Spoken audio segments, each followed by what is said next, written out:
UGC ಪ್ರಶ್ನೆ ಪತ್ರಿಕೆ ಸೋರಿಕೆ ಪ್ರಕರಣ ಇದೆಯಲ್ಲ, ಈಗ ಇದು ದೊಡ್ಡ ಮಟ್ಟದಲ್ಲಿ ದೇಶದಾದ್ಯಂತ ಸದ್ದು ಮಾಡ್ತಾ ಇದೆ. ಸಿಬಿಐ ತನಿಖೆಯನ್ನು ಚುರುಕುಗೊಳಿಸಿದೆ. ಪ್ರಕರಣದಲ್ಲಿ FIR ದಾಖಲಿಸಿದೆ ಕೇಂದ್ರ ತನಿಖಾ ತಂಡ. ಉನ್ನತ ಶಿಕ್ಷಣ ಇಲಾಖೆಯ ನಿರ್ದೇಶಕರ ದೂರಿನ ಮೇರೆಗೆ FIR ದಾಖಲಿಸಿಕೊಂಡಿದೆ. ಸಿಬಿಐ ಪ್ರಕರಣದ ತನಿಖೆಗಾಗಿ ಸಿಬಿಐ ವಿಶೇಷ ತಂಡ ರಚನೆ ಮಾಡಿಕೊಂಡಿದೆ. ಪ್ರಕರಣ ಸಂಬಂಧ ಈವರೆಗೂ 13 ಜನರ ಬಂಧನ ಆಗಿದೆ. ಪ್ರಶ್ನೆ ಪತ್ರಿಕೆ ಸೇರಿ ಕೆಲವು ದಾಖಲೆಗಳನ್ನು ವಶಕ್ಕೆ ಪಡೆದುಕೊಂಡಿದ್ದಾರೆ. ಬಿಹಾರದಲ್ಲಿ ಇನ್ನಷ್ಟು ಸ್ಥಳಗಳ ಮೇಲೆ ಸಿಬಿಐ ದಾಳಿ ನಡೆಸೋ ಸಾಧ್ಯತೆ ಇದೆ.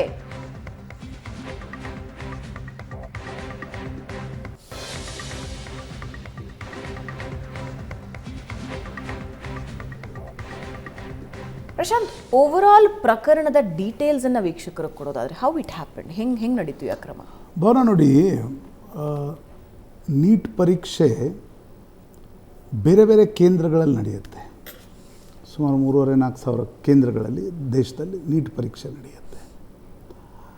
ಬಿಹಾರದ 2-3 ಕೇಂದ್ರಗಳು, ದಿಲ್ಲಿ ಹತ್ರ ಫರೀದಾಬಾದ್ನಲ್ಲಿ, ದಿಲ್ಲಿಯಲ್ಲಿ, ಗುಜರಾತ್ನ ಗೋಧ್ರಾದಲ್ಲಿ, ಅಲ್ಲಿ ಸ್ಥಳೀಯ ಪೊಲೀಸರು ದಾಳಿಯನ್ನು ನಡೆಸಿದಾಗ, ಸ್ಪೆಷಲಿ ಬಿಹಾರದಲ್ಲಿ ಒಂದು ಸೇಫ್ ಹೌಸನ್ನು ಮಾಡಲಾಗಿತ್ತು. ಸೇಫ್ ಹೌಸ್ನಲ್ಲಿ ಪರ್ಟಿಕ್ಯುಲರ್ ಟ್ಯುಟೋರಿಯಲ್ಸ್ನ ಹುಡುಗರನ್ನು ಕರ್ಕೊಂಡು ಹೋಗಿ ಅವರಿಗೆ ಪ್ರಶ್ನೆಗಳನ್ನು ತೋರಿಸ್ತಕ್ಕಂಥದ್ದು, ಅವರನ್ನು ಆ ಉತ್ತರವನ್ನು ಬರೀಲಿಕ್ಕೆ ಪ್ರಿಪೇರ್ ಮಾಡ್ತಕ್ಕಂಥದ್ದು. ಅಂದರೆ ಎಲ್ಲೋ ಒಂದು ಕಡೆ ಪೇಪರ್ ಮೊದಲೇ ಲೀಕ್ ಆಗ್ತಾ ಇದೆ, ಈಗ ತಿಳಿದು ಬಂದಿದೆ, ತಿಳಿದು ಬರದೇ ಕೂಡ ಪೇಪರ್ ಲೀಕ್ ಆಗಿರ್ತಕ್ಕಂಥ ಅನೇಕ ಉದಾಹರಣೆಗಳಿವೆ. ಪೊಲೀಸರು ದಾಳಿ ನಡೆಸ್ತಕ್ಕಂಥ ಸಂದರ್ಭದಲ್ಲಿ ಸುಮಾರು 2 ಕೋಟಿಗೂ ಹೆಚ್ಚು ಪೋಸ್ಟ್ ಡೇಟೆಡ್ ಚೆಕ್ಗಳು ದೊರಕಿವೆ. ಅಂದರೆ ವಿದ್ಯಾರ್ಥಿಗಳ ಪೋಷಕರು ಆ ಚೆಕ್ಗಳನ್ನು ಅವರು ಕೊಡ್ತಾರೆ, ಪ್ರಶ್ನೆಗಳನ್ನು ಅವರು ಕೊಡ್ತಾರೆ, ಅದರ ಉತ್ತರಗಳನ್ನು ಕೂಡ ಹೇಳಿಕೊಡ್ಲಾಗತ್ತೆ. ಅದೇ ಒಂದು ರೀತಿಯ ಟ್ರೈನಿಂಗ್, ಒಂದು ದಿನದ ಓರಿಯೆಂಟೇಷನ್ ಪ್ರೋಗ್ರಾಮ್ ಏನಂದರೆ ಕ್ವಶನ್ ಪೇಪರ್ ಲೀಕ್ ಮಾಡೋದು, ಅದನ್ನು ವಿದ್ಯಾರ್ಥಿಗಳಿಗೆ ಹೇಳ್ಕೊಡ್ತಕ್ಕಂಥ. ಈಗ ಅವತ್ತೇ ನಡೀತಾ, ಹಿಂದಿನ ದಿನ ನಡೀತಾ, ಆದರೆ ಸಾಕಷ್ಟು ಕೇಂದ್ರಗಳಲ್ಲಿ ಪೇಪರ್ಗಳು ಲೀಕ್ ಆಗ್ತಾ ಇವೆ. ಭಾವನಾ, ಇದೊಂದು ಹೊಸ ಪಿಡುಗು ಇದು. ಮೊದಲುಗಳು ಪೇಪರ್ ಲೀಕ್ ಆಗ್ತಾ ಇದ್ವು, ಆದರೆ ಸೋಷಿಯಲ್ ಮೀಡಿಯಾಗಳು ಬಂದ ನಂತರ ಆ ಪೇಪರ್ ಲೀಕ್ನ ಪ್ರೊಸೆಸ್ ಏನಿದೆ ಅದು ತುಂಬ ಸ್ಪೀಡಾಗಿ ಆಗ್ತಾ ಇದೆ. ಮೊದಲು ಈಗ ಬೆಂಗಳೂರಿನಲ್ಲಿ ಪೇಪರ್ ಲೀಕ್ ಆದರೂ ಕೂಡ ನಿಮ್ಗೆ ಹುಬ್ಳಿಯಲ್ಲಿ ತಲುಪಬೇಕಾದ್ರೆ physically have to go to Hubli, ಸಾಧ್ಯ ಆಗ್ತಾ ಇರಲಿಲ್ಲ. ಈಗ ಹಾಗಲ್ಲ, ನಿಮ್ಗೆ 5 ನಿಮಿಷಕ್ಕೆ ಒಂದು ಸೆಕೆಂಡ್ಸಲ್ಲಿ ನೀವು ಅದನ್ನು ಬೇರೆ ಬೇರೆ ಕೇಂದ್ರಗಳಿಗೆ ತಲುಪಿಸ್ಬೋದು. ಇನ್ನೊಂದು, ಸ್ಪರ್ಧಾತ್ಮಕ ಪರೀಕ್ಷೆಗಳನ್ನು ಎದುರಿಸಲಿಕ್ಕೆ ಈ ಕೋಚಿಂಗ್ ಇನ್ಸ್ಟಿಟ್ಯೂಟ್ಗಳು ಏನು ಹುಟ್ಕೊಂಡಿವೆ, ನಾನು ಎಲ್ಲ ಕೋಚಿಂಗ್ ಇನ್ಸ್ಟಿಟ್ಯೂಟ್ಗಳನ್ನು ಜನರಲೈಸ್ ಮಾಡಿ ಹೇಳ್ತಾ ಇಲ್ಲ, ಆದರೆ ಕೆಲ ಕೋಚಿಂಗ್ ಇನ್ಸ್ಟಿಟ್ಯೂಟ್ಗಳು ಹುಟ್ಕೊಂಡಿದ್ದೆ ಪೇಪರ್ ಲೀಕ್ ಮಾಡಿ ನಾವು PSI ಹಗರಣದಲ್ಲಿ ಏನು ನೋಡಿದ್ವಿ, ಕಲಬುರಗಿ ಆ ಭಾಗದಲ್ಲಿ ಅನೇಕ ಕೋಚಿಂಗ್ ಇನ್ಸ್ಟಿಟ್ಯೂಟ್ಗಳು PSI ಪರೀಕ್ಷೆಯ ಲೀಕ್ ಮಾಡ್ತಾಯಿದ್ವು. ದೊಡ್ಡ ಪ್ರಮಾಣದ ಹಣ ಇದೆ. ನ್ಯಾಚುರಲಿ ನೀಟ್ ನಿಮಗೆ 18-19 ಲಕ್ಷ ವಿದ್ಯಾರ್ಥಿಗಳು ಈ ಬಾರಿ ನೀಟ್ ಪರೀಕ್ಷೆ ಕುಳಿತಿದ್ದಾರೆ. ಸೀಟ್ ಇರೋದೆಷ್ಟು? 1,10,000, 1,12,000. ಅದರಲ್ಲೂ ಜನರಲ್ ಮೆರಿಟ್ ಎಷ್ಟು? 50% ಜನರಲ್ ಮೆರಿಟ್ ಸೀಟ್ಗಳಿವೆ. ಆ ಕಾರಣದಿಂದ ಸ್ಪರ್ಧೆ ಜಾಸ್ತಿ ಆಗ್ತಾ ಇದ್ದಂತೆ ಅದರ ಸ್ಟೇಕ್ಸ್ ಕೂಡ ಜಾಸ್ತಿ ಆಗ್ತಾ ಇದೆ. ಪೇಪರ್ ಲೀಕ್ಗಳು ಮೇಲಿಂದ ನೋಡಿ, ಕಳೆದ 6 ವರ್ಷದಲ್ಲಿ ಭಾರತದಲ್ಲಿ 9 ದೊಡ್ಡ ದೊಡ್ಡ ಪರೀಕ್ಷೆಗಳ ಪೇಪರ್ಗಳು ಲೀಕ್ ಆಗ್ತಾ ಇವೆ. ನೀಟ್ ಪರೀಕ್ಷೆ ಸಾಮಾನ್ಯದ್ದಲ್ಲ. ನಾವು ಹೆಂಗೆ PSI ಬಗ್ಗೆ ಮಾತನಾಡಿದ್ವೋ ಹಾಗೆ ದೇಶದ ವೈದ್ಯರುಗಳನ್ನು ತಯಾರು ಮಾಡ್ತಕ್ಕಂಥ ಒಂದು ಪ್ರವೇಶ ಪರೀಕ್ಷೆ ಇದು. ಯಾರು ವೈದ್ಯರು ಅಂತಕ್ಕಂಥದ್ದನ್ನು ಐಡೆಂಟಿಫೈ ಮಾಡ್ತಕ್ಕಂಥ ಒಂದು ಪ್ರವೇಶ ಪರೀಕ್ಷೆ. ಜಸ್ಟ್ ಇಮ್ಯಾಜಿನ್, ಈ ಪ್ರಮಾಣದ ದುಡ್ಡನ್ನು ಕೊಟ್ಟು ಪೇಪರ್ಗಳನ್ನು ಖರೀದಿ ಮಾಡಿ ವೈದ್ಯನಾಗೋನು ಯಾವ ರೀತಿಯ ಸುಲಿಗೆಯನ್ನು ಮಾಡಲಿಕ್ಕೆ ತಯಾರಿ ಮಾಡ್ಬೋದು ಯೋಚನೆ ಮಾಡಿ. ಬರೀ ಮ್ಯಾನೇಜ್ಮೆಂಟ್ 1 ಕೋಟಿ 2 ಕೋಟಿ ಕೊಟ್ಟು ಬರ್ತಾ ಇರೋದಕ್ಕೆ ನಮ್ಮ ಮೆಡಿಕಲ್ ಎಕ್ಸ್ಪೆನ್ಸಸ್ ಯಾವ ಪ್ರಮಾಣದಲ್ಲಿ ಏರಿಕೆ ಆಗಿವೆ. ಈ ಪೇಪರ್ ಲೀಕ್ಗಳ ಮುಖಾಂತರ ಬರುವ ವೈದ್ಯರು ಮತ್ತು ಮೆರಿಟ್ ಹಗಲು ರಾತ್ರಿ ಕಷ್ಟಪಟ್ಟು 1 ವರ್ಷ 2 ವರ್ಷ 3 ವರ್ಷ ಪ್ರಯತ್ನಪಟ್ಟು ನೀಟ್ಗಾಗಿ ಪ್ರಿಪೇರ್ ಮಾಡ್ತಕ್ಕಂಥ ವಿದ್ಯಾರ್ಥಿಗಳ ಭವಿಷ್ಯ ಏನು? ಆ್ಯಂಡ್ ಈ ಥರ ಪ್ರಶ್ನೆ ಪತ್ರಿಕೆ ನೋಡಿಕೊಂಡು ರೆಡಿಯಾಗಿ ಹೋಗುವಂತಹ ವಿದ್ಯಾರ್ಥಿಗಳು ಮುಂದೆ ಏನು ಸರ್ವಿಸ್ ಅಲ್ಲ, ಕೊಡೋಕ್ಕಾಗಲ್ಲ? ಅದು ಒಂದು ಭಾಗ. ಆದರೆ ಪೇಪರ್ ಲೀಕ್ ಎಲ್ಲ ಆಗ್ತಾ ಇದೆ ನೋಡಿ. ಇದರಲ್ಲಿ ವಿದ್ಯಾರ್ಥಿಗಳು, ಪೋಷಕರು, ಕೋಚಿಂಗ್ ಇನ್ಸ್ಟಿಟ್ಯೂಟ್ಗಳ ಒಂದು ರ್ಯಾಕೆಟ್ ಇದೆ. ಬಟ್ ಪೇಪರ್ ಎಲ್ಲಿಂದ ಲೀಕ್ ಆಗ್ತಾ ಇದೆ? ನೀವು ಫುಲ್ ಪ್ರೂಫ್ ಪೇಪರ್, ಈಗ CET ಪೇಪರ್ ಲೀಕ್ ಆಗಿದೆ ಉದಾಹರಣೆಗಳು ನನಗಂತೂ ಕರ್ನಾಟಕದಲ್ಲಿ ಕಂಡಿಲ್ಲ. ನಿಮ್ಮ ಕಂಡಿವೆಯಾ? CET ಪರೀಕ್ಷೆ ಅಂದರೆ ಫುಲ್ ಪ್ರೂಫ್ ಪರೀಕ್ಷೆಗಳನ್ನು ನಡೆಸಲಿಕ್ಕೆ ಕರ್ನಾಟಕದಂಥ ರಾಜ್ಯಕ್ಕೆ ಸಾಧ್ಯವಾಗ್ತಾ ಇದ್ದರೆ ನೀವು ನೀಟ್ ಪರೀಕ್ಷೆಯಲ್ಲಿ ಅದನ್ನು ನಡೆಸಲಿಕ್ಕೆ ಯಾಕೆ ಸಾಧ್ಯ ಆಗ್ತಾ ಇಲ್ಲ? You have constituted a national testing agency. National testing ಏಜೆನ್ಸಿಯ ಯಾವ ಅಧಿಕಾರಿಗಳೇ ಇದರಲ್ಲಿ ಭಾಗಿಯಾಗಿದ್ದಾರೆ ಅನ್ನೋದು ಸ್ಪಷ್ಟವಾಗಿ ಮೇಲ್ನೋಟಕ್ಕೆ ಗೊತ್ತಾಗ್ತಾ ಇದೆ.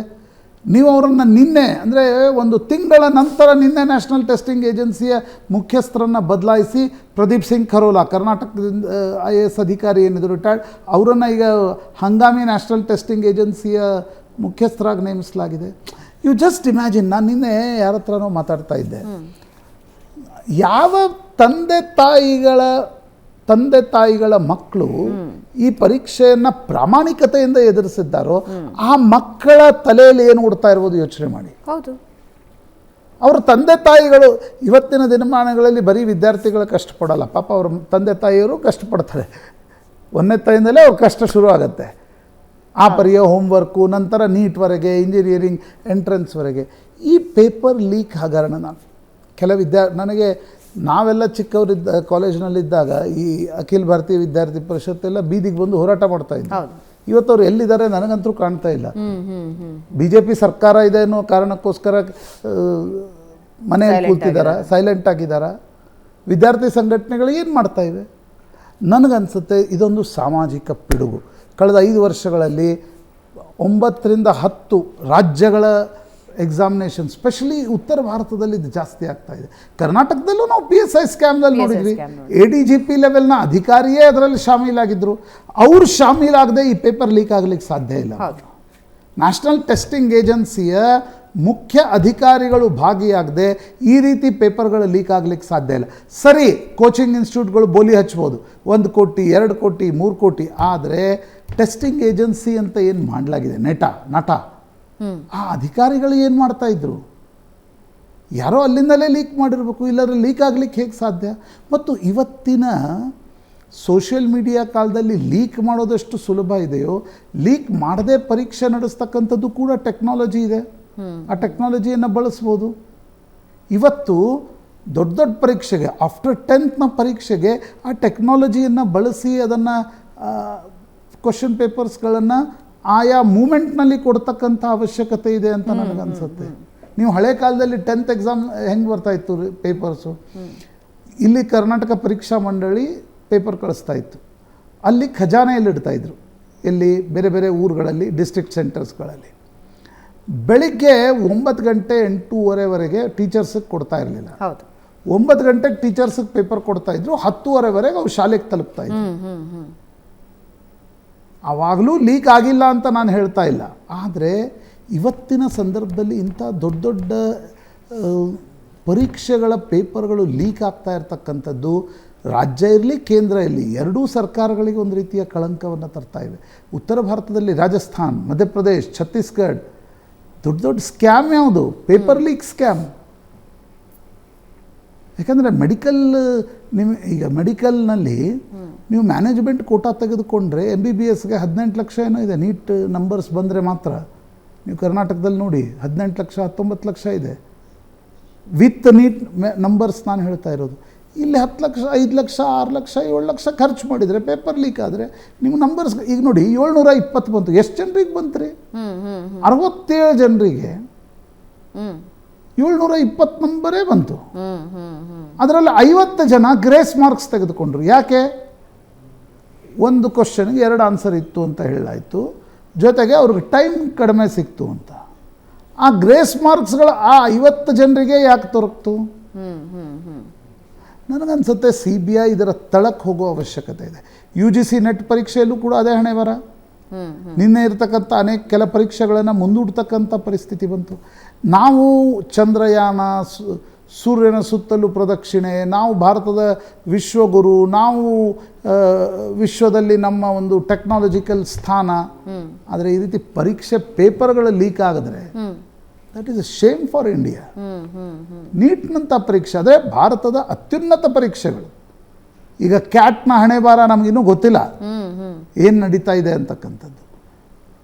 ಹೀಗಾಗಿ ನನಗನ್ಸುತ್ತೆ ದಿಸ್ ಇಸ್ ಹೈ ಟೈಮ್ ಸರ್ಕಾರ ಇದನ್ನು ತಡೆಯೋದು ಹೇಗೆ ಅಂತಕ್ಕಂಥದ್ರ ಬಗ್ಗೆ ಗಂಭೀರತೆಯಿಂದ ಯೋಚನೆ ಮಾಡಬೇಕು. ಭಾರತದಲ್ಲೇ ಅನೇಕ ಸಕ್ಸಸ್ಫುಲ್ ಫಾರ್ ಎಕ್ಸಾಂಪಲ್ ನಾನು ಕರ್ನಾಟಕದ CET ಹೇಳಿದೆ.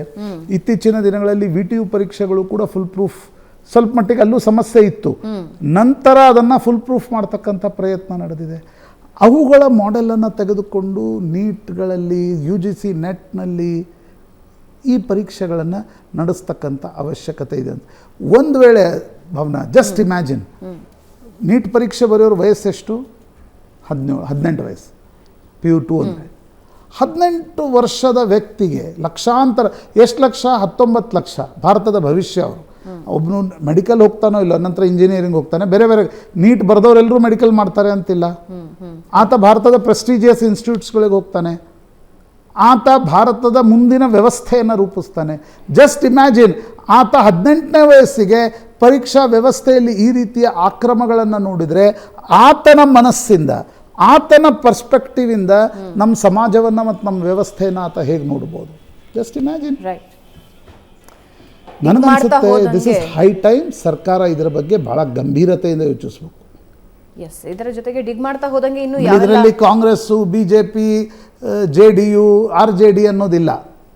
ಕರ್ನಾಟಕದಲ್ಲೂ ನಾವು PSI ಸ್ಕ್ಯಾಮ್ನಲ್ಲಿ ನೋಡಿದ್ವಿ. ಇದರಲ್ಲಿ ಪಕ್ಷ ಯಾರೋ ನಡೆಸ್ತಾರೆ ಅಂತಕ್ಕಂಥದ್ದು, ಯಾರೋ RJD ಅವ್ನು ನಡೆಸಿದ ಅಂತ ಹಾಕಿ ಎಲ್ಲ RJD ಅಲ್ಲ ಅಲ್ಲ ಅಲ್ಲ.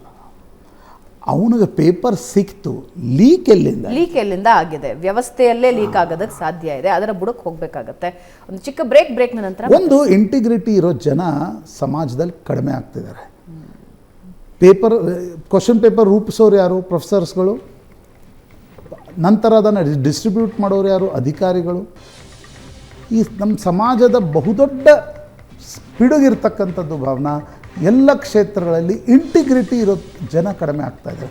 ಆ ಕಾರಣದಿಂದ ಈ ಪಿಡುಗುಗಳನ್ನು ನಾವು, ಅದಕ್ಕೆ ಒಂದು ಕಾರಣನೂ ಪ್ರಶಾಂತ್, ನಮ್ಮ ಕಾನೂನು ವ್ಯವಸ್ಥೆಯಲ್ಲಿ ನಿಧಾನಗತಿಯ ಪ್ರೋಸೆಸ್, ಲೂಪ್ ಹೋಲ್ಸ್, ಇದರಿಂದ ಏನಾಗುತ್ತೆ, ನಾವು ಹೆಂಗೂ ಬಚಾವಾಗ್ಬಿಡ್ತೀವಿ ಅನ್ನೋ ಇದಿದೆಯಲ್ಲ, ಧೈರ್ಯ ಇದೆಯಲ್ಲ, ಫೆಬ್ರವರಿಯಲ್ಲಿ ಮೋದಿ ಸರ್ಕಾರ ಪಬ್ಲಿಕ್ ಅಡ್ಮಿನಿಸ್ಟ್ರೇಷನ್ ಆ್ಯಕ್ಟ್ ಅನ್ನು ತಂದು, ಪಬ್ಲಿಕ್ ಎಕ್ಸಾಮಿನೇಷನ್ ಆ್ಯಕ್ಟ್ ತಂತು.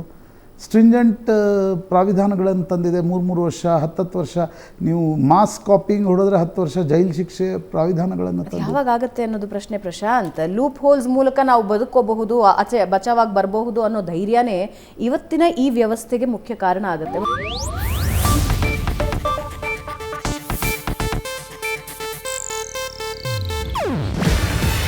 ಇದು ಏಷ್ಯಾನೆಟ್ ನ್ಯೂಸ್ ನೆಟ್ವರ್ಕ್ ಪ್ರಸ್ತುತಿ. ನೀವು ನೋಡ್ತಿದ್ದೀರಾ ಏಷ್ಯಾನೆಟ್ ಸುವರ್ಣ ನ್ಯೂಸ್.